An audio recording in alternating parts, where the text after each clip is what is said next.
vous allez bien. Je vous retrouve aujourd'hui pour la vidéo au pile des livres de la semaine. Donc comme d'habitude, pour vous faire un petit peu le point sur mes lectures passées, ma lecture en cours, voilà où j'en suis. Donc cette semaine, j'ai quand même lu 9 livres. Ouais, on va dire que ça a été une semaine assez productive. Donc je pense qu'on va commencer tout de suite à arrêter de blablater parce que je voudrais pas que cette vidéo dure 45 minutes. Donc on y va, c'est parti. Alors je vous laissais la semaine dernière, j'étais en train de lire Toi que j'aimais tant de Mary Higgins Clark paru aux éditions Albin Michel. Donc pour l'histoire, là, c'est le personnage d'Ellie qui, lorsqu'elle avait 7 ans, sa sœur s'est fait assassiner. Donc pour ça, une personne a été arrêtée, jugée, condamnée, voilà, envoyée en prison. 20 ans plus tard, Ellie, donc entre-temps, a vécu sa vie, voilà, difficilement, coûte que coûte. Et 20 ans plus tard, elle est devenue journaliste d'investigation. Et cette personne qui a été donc arrêtée et condamnée a toujours plaidé son innocence et demande maintenant sa libération pour bonne conduite et une révision du procès. Donc Ellie, elle, est par contre persuadée que cette personne est coupable, que cette personne est le meurtrier de sa sœur, et elle est prête à tout pour faire rétablir cette vérité, pour faire rétablir un petit peu la justice. Donc j'avais choisi de lire ce livre, puisque l'année dernière, j'avais lu un livre de cet auteur, que j'avais adoré, j'ai vraiment beaucoup aimé. Et en ce moment, je suis dans ma boulimie policier, voilà. Il y a des moments où on a envie d'un genre en particulier, voilà, faut pas chercher. Et moi, en ce moment, c'est les policiers, j'ai envie d'en lire une tonne. Et je me suis dit, pourquoi je relis pas un livre de cet auteur? Donc maintenant, c'est chose faite. Et j'ai vraiment beaucoup aimé, je ne regrette pas mon choix. L'intrigue est vraiment super et très bien menée. Et je trouve que le point de vue choisi par l'auteur est très intéressant. Puisque comme là, le personnage d'Ellie est persuadé que cette personne est le meurtrier, tout le livre, c'est plutôt que... Voilà, c'est un autre axe de réflexion, on va dire. Plutôt que de chercher qui est le meurtrier, on va chercher pourquoi il est le meurtrier. Et je trouve ça assez intéressant d'avoir cet autre point de vue, cet autre axe de réflexion, on va dire. C'est vraiment très bien, ça change un petit peu. Après, peut-être qu'Ellie se trompe, peut-être que cette personne n'est pas du tout le meurtrier, qu'elle se trompe depuis le début. Voilà. Je vous en dis pas plus, je vous laisse lire ce livre qui mérite franchement d'être lu. Alors, comme je disais, donc l'intrigue est vraiment très bien menée, il y a du suspense. J'avais qu'une envie, c'était de tourner les pages, de savoir ce qu'il a donné des personnages, c'est vraiment très addictif. Et ça, j'ai adoré les personnages également. Ellie est vraiment un personnage, voilà, qu'on peut qu'aimer. Elle a un passé vraiment très difficile, elle a continué sa vie coûte que coûte, mais cette enquête, même si ça fait ressurgir des souvenirs douloureux, elle est prête à le faire juste pour rétablir la justice, pour pouvoir maintenant vivre en paix, savoir que le meurtrier est derrière les barreaux, et savoir que sa sœur va, voilà, elle aussi, pour pouvoir être en paix. Même si elle avait 7 ans au moment des faits, voilà, il y a toujours ce lien avec sa sœur, et je trouve ça vraiment très touchant, très émouvant, et elle a un caractère qui m'a beaucoup plu. Quand elle veut quelque chose, elle fait tout pour l'avoir, elle est vraiment prête à tout, et ça, on peut qu'admirer. Donc voilà, c'était vraiment une super découverte et je pense lire maintenant beaucoup plus de livres de cet auteur. Si vous aimez vraiment le policier, le suspense, c'est une auteure que je peux que vous recommander et qui mérite qu'on lise ses livres. Ensuite, j'ai enchaîné avec un premier tome d'une trilogie un peu plus jeunesse, donc on part complètement dans un autre genre. Il s'agit donc de 13 petites enveloppes bleues de Maureen Johnson, paru aux éditions Gallimard Jeunesse. Alors j'ai choisi d'emprunter ce livre pour le concept puisque je trouvais très intéressant, il me faisait penser un petit peu à P.S. I Love You, donc de Cecilia Ahern, qui est l'un de mes livres préférés, voilà, que j'ai vraiment adoré, qui est une auteure que j'adore au passage, enfin bref, parenthèse refermée. Et là c'est un petit peu le même principe puisque la tante de Jenny est morte, donc sa tante Peggy, et elle lui a laissé un colis avec à l'intérieur 13 petites enveloppes bleues, comme le dit le titre.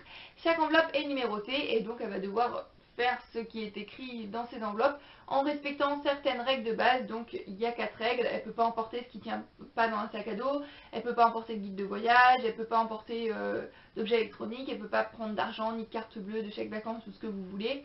Donc voilà, tout en respectant ces règles, elle doit faire un petit peu ce qui est inscrit sur ces lettres qui ont à chaque fois une mission et à chaque fois vont la faire voyager dans un pays différent à travers l'Europe. Donc voilà, le concept je le trouvais vraiment très intéressant, c'est pour ça que j'ai emprunté ce livre. Mais globalement j'ai un avis plutôt mitigé sur ce livre. Donc les points positifs, ce fut que ça a été vraiment une évasion. C'est vrai que ça permet de voyager, ça permet de découvrir un petit peu d'autres pays, l'Europe, l'Angleterre, les États-Unis, n'importe quoi. Les États-Unis c'est en Europe. Revois ta géo.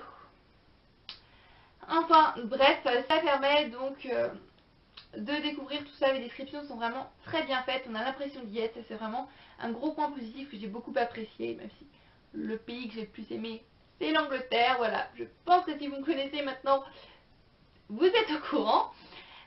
Donc voilà, les descriptions étaient vraiment très bien. Le personnage de Peggy, je l'ai vraiment beaucoup aimé aussi. C'est un personnage très original qui permet à Jenny donc, de voyager notamment dans différents pays d'Europe, mais également dans le monde des artistes, de la peinture. C'est vraiment très intéressant. C'est un personnage très original qui m'a beaucoup plu. La fin était pleine d'émotions, une fin très belle, je trouve. Donc ça, c'est tous les points positifs de ce livre. Mais il y a également beaucoup de points négatifs que je n'ai pas aimés. Notamment le personnage de Jimmy, auquel je me suis attachée vraiment trop tard.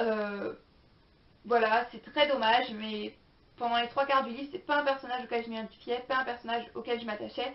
Par moments, elle m'agaçait même un petit peu.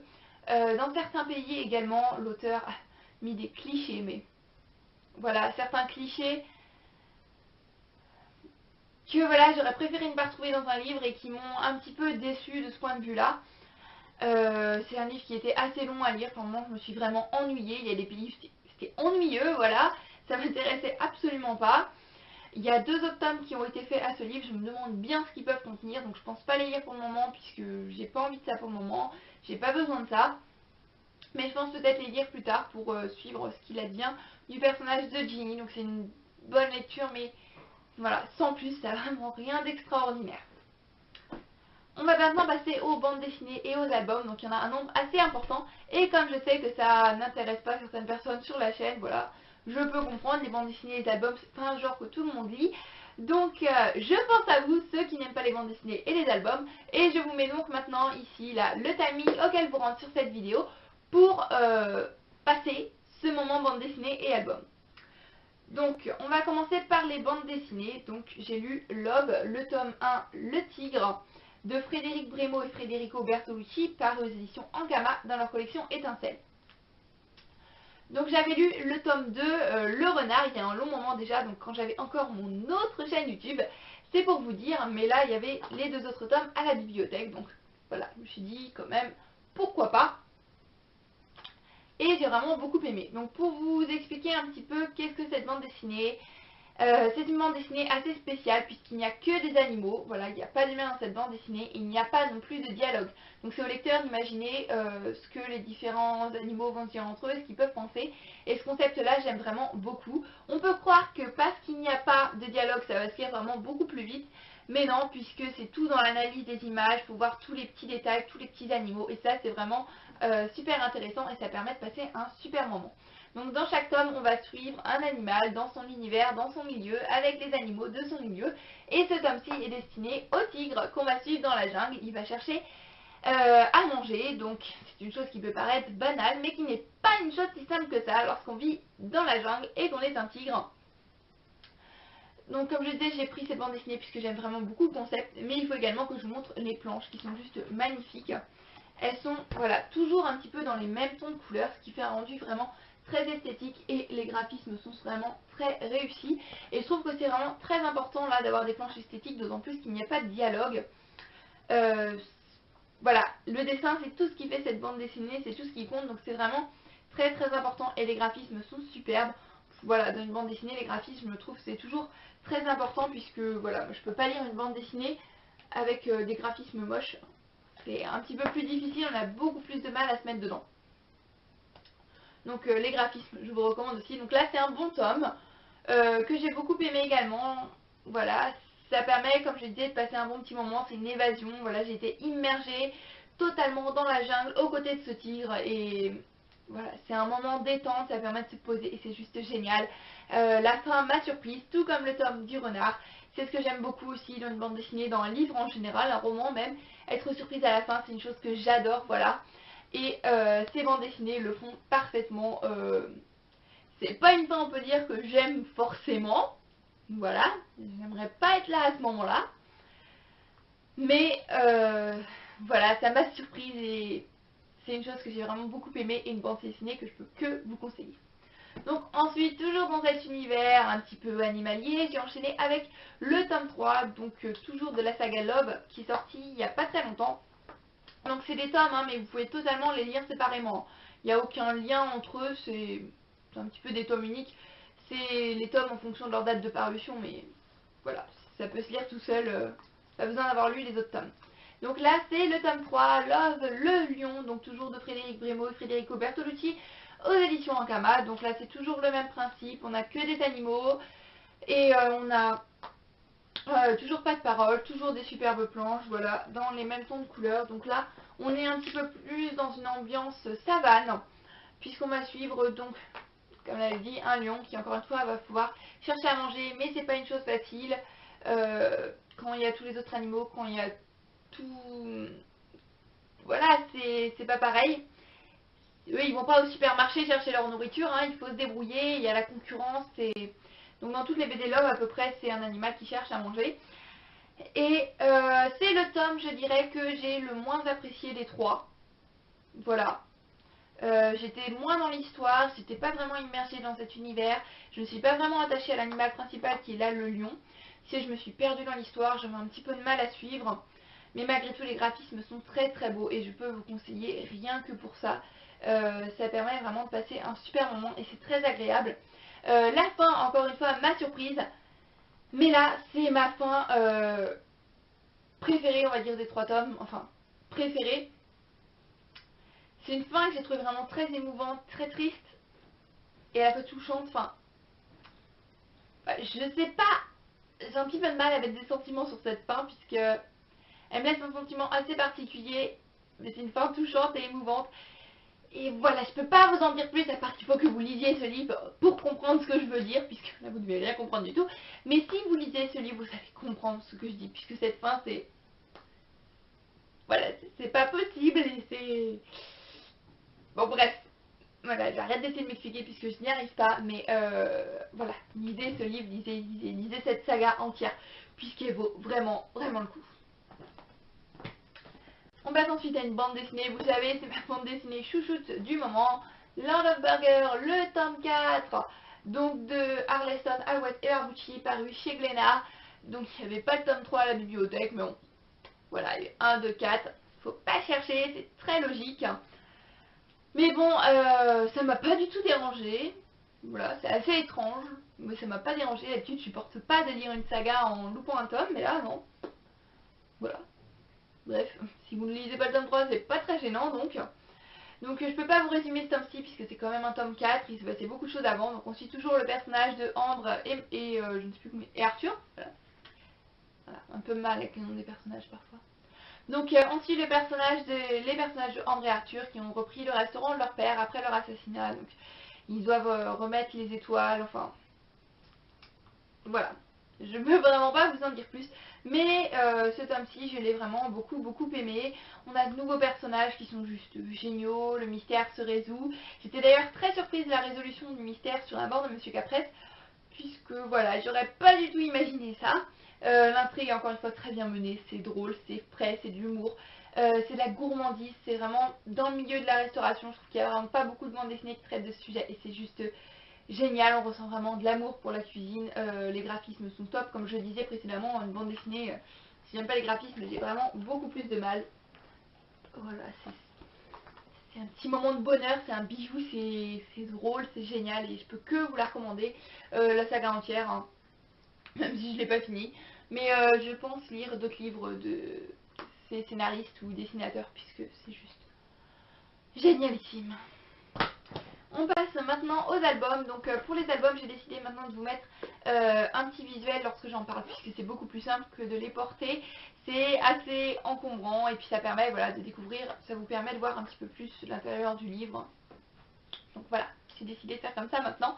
Donc je vais commencer par vous parler de Le Carnet Rouge, donc qui est une histoire écrite par Benjamin Lacombe et illustrée par Agatha Kawa. Donc je vous mets maintenant l'aperçu. Alors pour l'histoire, en fait, on suit le personnage de William Morris qui a 14 ans et qui va être envoyé dans une pension au collège au Marlborough College dans le but de devenir prêtre. Donc c'est un univers qui au début va l'intimider, il va avoir un petit peu de mal, mais il va trouver un refuge dans son carnet, dans le jardin, un carnet qui lui a été offert par son père qui est maintenant décédé. Il va trouver refuge dans l'art, la poésie, les dessins, et va découvrir vraiment une véritable vocation pour ça. Et c'est écrit à la 4e de couverture, les illustrations d'Agatha Kawa, certes à merveille l'histoire romancée de l'enfance de William Morris, artiste fondateur de l'Art and Craft. Donc bien sûr, après avoir lu cet album, j'ai été me renseigner un petit peu sur ce fameux William Morris, et je peux vous dire que l'album est largement inspiré et largement romancé. Hein. C'est vraiment des grandes lignes de son histoire. Donc voilà, si vous voulez vraiment savoir l'histoire de William Morris, je pense que ce n'est pas le livre qu'il faut lire. Après, ça reste un album jeunesse. Hein. Mais bon, l'histoire, je l'ai vraiment beaucoup aimé. On découvre vraiment, encore une fois, le double talent de Benjamin Lacombe, à la fois pour raconter les histoires et pour les illustrer, puisqu'il a illustré des albums sublimes et il a raconté des histoires sublimes dans d'autres, et des fois il fait les deux, donc vraiment, c'est mon illustrateur chouchou. Voilà, je ne peux que vous le recommander et c'est un double talent que je ne peux qu'admirer. Cet album m'a permis également de découvrir une illustratrice que j'aime vraiment beaucoup. Il s'agit de Agatha Kawa. J'avais lu aucun encore des albums qu'elle avait pu illustrer, mais je pense maintenant en lire d'autres. L'avantage des albums, voilà, c'est de découvrir des vrais petits bijoux d'illustrateurs. Les illustrations, c'est vraiment beaucoup dans un album. Et voilà, Agatha Kawa fait vraiment un très beau travail, des très belles illustrations. Donc je pense qu'elle va rentrer dans les illustrateurs que je vais suivre. Le personnage de William Morris, je l'ai beaucoup aimé également, c'est un personnage très attachant. Je pense que je me suis pas mal identifiée à lui. Il est à la fois assez solitaire, on va dire, assez isolé, mais il trouve refuge dans sa passion, et ça c'est vraiment voilà, une chose que je trouvais assez touchante, assez émouvante. L'art et la poésie en plus, c'est voilà, quelque chose de très bien, j'ai beaucoup aimé ça. Mêler l'histoire et les illustrations qui allaient vraiment parfaitement ensemble, ça permet de passer un super moment avec cet album que je ne peux que vous recommander. Ensuite, j'ai enchaîné avec Princesse oubliée et inconnue de Philippe Le Charbilleur, illustré par Rebecca d'Outremer. Donc je vous mets tout de suite l'aperçu ici. Donc l'objet livre déjà est magnifique, que ce soit les illustrations. Donc Rebecca d'Outremer, vous le savez, c'est une illustratrice que j'aime vraiment beaucoup également. Donc les illustrations sont juste super belles, mais la construction de ce livre est également superbe. On a des citations, des plans du château de princesse, des tests à faire à la fin. C'est vraiment un vrai petit grimoire de princesse. Et c'est génial, c'est original. Les descriptions des différentes princesses, pour vous raconter un petit peu ce qu'est ce livre, puisqu'il n'y a pas vraiment d'histoire, je ne peux pas vraiment vous raconter de quoi ça parle. C'est, vous connaissez la princesse Cendrillon, la princesse Blanche-Neige, Jasmine, enfin bref, tout ce que vous voulez. Mais il y a des princesses qui ne sont pas connues, et ce grimoire, on va dire, c'est un petit peu un atlas de toutes les princesses pas connues avec leur définition. Voilà, en gros un petit peu l'histoire, parce que si je vous explique même pas de quoi ça parle. Et toutes ces descriptions de princesses sont vraiment très originales, très poétiques, très belles. Et ça permet vraiment de passer un très bon moment. Et je pense que tout le monde peut au moins s'identifier à une de ces princesses. Voilà, la princesse qui dort tout le temps, la princesse qui aime bien, on sait jamais ranger, c'est très désordonné, voilà. Je pense que voilà, tout le monde s'identifie à une des princesses. D'ailleurs, vous avez à la fin du livre un test qui vous permet de savoir quelle princesse vous êtes. Mais attention, puisque ce test, il n'est destiné qu'aux vraies princesses. Donc si vous n'êtes pas une princesse, vous ne pouvez pas faire ce test. Voilà. Et c'est tout ce qui fait ce livre, voilà, c'est tout ce qui fait son originalité, sa poésie.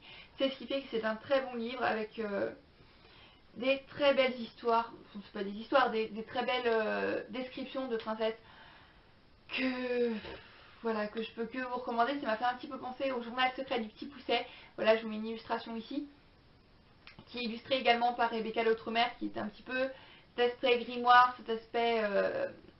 bah, vous n'avez pas l'impression de lire une histoire, de lire un livre, c'est des petits passages, c'est... Voilà. Ça va me passer un moment détente, de se poser, c'est juste génial. Alors ensuite, on va passer à mon coup de cœur. Mon coup de cœur des albums, il s'agit de La Mélodie des tuyaux. Écrit et illustré par Benjamin Lacombe, et c'est un conte musical. Donc vous avez à la fin un CD. Donc j'ai oublié de dire, dans Princesse oubliée ou inconnue, vous avez un CD également à la fin. Donc j'ai écouté que le début, c'est des petites musiques, des petites berceuses il me semble. Et là, dans La Mélodie des tuyaux, le CD c'est le conte musical, donc qui est raconté par Olivia Ruiz. Donc je vous mets maintenant tout de suite un aperçu ici. Donc l'objet livre, encore une fois, est magnifique. Voilà, les albums, c'est ce qui compte, je pense. Les illustrations sont sublimes. De toute manière, Benjamin Lacombe, voilà, le must-have. Donc CD obligé, les illustrations sont magnifiques, l'histoire est superbe, le livre est magnifique, la quatrième de couverture est à tomber. L'histoire est vraiment très belle, très touchante, des personnages vraiment géniaux, que ce soit les deux personnages principaux, je m'y suis vraiment attachée. Donc pour l'histoire, j'oublie vraiment de vous raconter l'histoire. Ça va pas du tout, cette vidéo c'est n'importe quoi. c'est brouillon, s'il vous plaît, excusez-moi, parce que là, c'est vraiment n'importe quoi. Donc là, on va suivre le personnage de Alexandre qui va rencontrer une belle gitane andalouse et il va se découvrir un don exceptionnel pour la musique. Donc voilà, c'est tout ce qui est écrit sur la 4e de couverture. Donc je ne vais pas vous en dire plus et vous laisse découvrir ce magnifique album. Donc pour en reprendre où j'en étais, oui, excusez-moi pour cette vidéo la plus brouillon du monde. Les illustrations sont vraiment géniales, l'histoire est géniale, les personnages sont géniaux, donc c'est tout ce qui fait vraiment un très bel album. La relation entre Elena et Alexandre est magnifique. C'est une histoire d'amour que personne ne pourra détruire. La passion qu'Alexandre a pour la musique, même si elle est incomprise par certains, c'est génial, c'est un super moment. Et maintenant je voudrais vous parler du CD. L'histoire est très bien racontée, donc d'habitude j'utilise pas les CD, je sais pas pourquoi. Et là je me suis dit pourquoi pas. Et l'histoire est vraiment très bien racontée par Olivia Ruiz, qui en plus c'est une chanteuse que j'aime bien. Il y a des bruitages en plus qui accompagnent, ce qui rend vraiment l'histoire plus vivante. Et je vous conseille, si vous aussi d'habitude vous n'utilisez pas les CD, là de l'utiliser, puisque ça a vraiment une toute autre tournure et ça apporte vraiment beaucoup plus à l'histoire. Vous avez des musiques qui sont juste géniales, qui donnent juste envie de danser, de bouger. Et voilà, les musiques, les bruitages, l'histoire, c'est vraiment beaucoup plus vivant. On a l'impression d'y être, on est immergé, mais c'est vraiment fou, on a vraiment l'impression d'y être. Et c'est vraiment un plus. Là, je ne peux que vous recommander d'utiliser le CD, ça vaut vraiment, vraiment le coup. Voilà, c'est un vrai petit bijou cet album. Je ne sais pas quoi vous dire d'autre, à part de le lire, de l'acheter. Je ne sais pas, courez l'emprunter, courez quelque part, mais il faut que vous découvriez cet album qui pour l'instant moi est mon coup de cœur des albums de Benjamin Lacombe, je pense. Et le CD c'est juste la cerise sur le gâteau, c'est un bijou, comme je vous l'ai dit. Je vous recommande bien sûr. Absolument, absolument. Et on va donc maintenant revenir à des romans, puisque je voulais quelque chose d'un petit peu plus léger, voilà, on va dire comme roman. Je voulais quelque chose qui se lit assez facilement, assez rapidement. Donc j'ai lu Lady Susan de Jane Austen, donc paru aux éditions Folio, dans la collection à 2 € là. Donc il est vraiment très petit, en plus c'est un roman épistolaire, donc un genre que j'aime vraiment beaucoup si vous me connaissez. Donc je me suis dit, voilà, je vais le lire, ça va me prendre pas longtemps, donc voilà, je l'ai lu en à peu près 2 heures, on va dire. Donc je vais vous lire la 4e de couverture. Une veuve spirituelle et jolie, mais sans un sou, trouve refuge chez son beau-frère, un riche banquier. Est-elle dénuée de scrupules, prête à tout pour faire un beau mariage, ou juste une coquette qui veut s'amuser? Le jeune Reginald risque de payer cher la réponse à cette question. Donc voilà, j'avais encore jamais lu de livre de Jane Austen et je pense que je n'aurais absolument pas dû commencer par celui-là. C'est un gros flop. Voilà, moi quand j'aime pas un livre, je le dis. Je pense lire Orgueil et Préjugés ou d'autres livres vraiment plus connus. Et puis j'aime vraiment beaucoup les romans épistolaires, mais là, j'en avais absolument marre. C'était très lourd, je ne comprenais absolument rien à l'histoire. Il y a beaucoup trop de personnages dans les lettres, je ne suivais absolument rien. J'ai lu ce livre, voilà, vraiment dans les grandes lignes à la fin, hein, puisque ça commençait vraiment à me taper un petit peu sur les nerfs, on va dire. Les personnages étaient horripilants. Vraiment. Lady Susan est une mère odieuse. Voilà, qui pense qu'aux apparences, qui n'a rien à faire. Son espèce de belle-sœur, là, je ne sais pas, elle, tout ce qui l'intéresse, c'est de se mêler de la vie des autres. Voilà, c'est des personnages vraiment avec lesquels moi, j'ai pas accroché. Ils m'ont énervé, mais énervé. Ce livre m'a énervé. Je pensais vraiment aimer, j'avais vraiment envie d'un classique en plus, et qui se lit vraiment rapidement, mais là, ça l'a vraiment pas fait, c'est une grosse déception. Je vous recommanderais d'autres livres de Jane Austen, je pense en lire d'autres, puisque je ne pense pas m'arrêter à ça. Il y a vraiment des auteurs de classiques que j'aime beaucoup Maupassant, voilà, et j'avais envie de changer de style. Donc j'ai choisi de lire ce livre, voilà, c'était peut-être pas le bon moment pour le lire non plus. C'est possible, mais je pense lire d'autres livres de Jane Austen et pas m'arrêter à ce livre-là, puisque voilà, ça c'est la grosse déception du mois. Hein. Voilà. Voilà. Je ne pense pas vous recommander celui-là. Après, certains aimeront peut-être, j'en suis certaine, mais moi, voilà, j'ai presque rien compris à cette histoire. Ça parle que de mariage, de... Voilà. Je pense que je vais arrêter de démolir ce livre. Ça sera mieux pour tout le monde. Donc voilà, j'en ai enfin terminé pour cette vidéo qui fait presque une demi-heure, je suis vraiment désolée. Et pour la partie album, qui doit être la vidéo la plus brouillon de l'univers, voilà. tout le monde de m'excuser, j'ai préparé cette vidéo, mais je suis assez fatiguée en ce moment, c'est un peu n'importe quoi. Donc voilà, j'espère quand même que cette vidéo vous aura plu. Si c'est le cas, n'hésitez pas à liker cette vidéo. Voilà, je vous fais à tous plein de bisous et je vous dis à très bientôt dans la prochaine vidéo. Bisous, bye bye.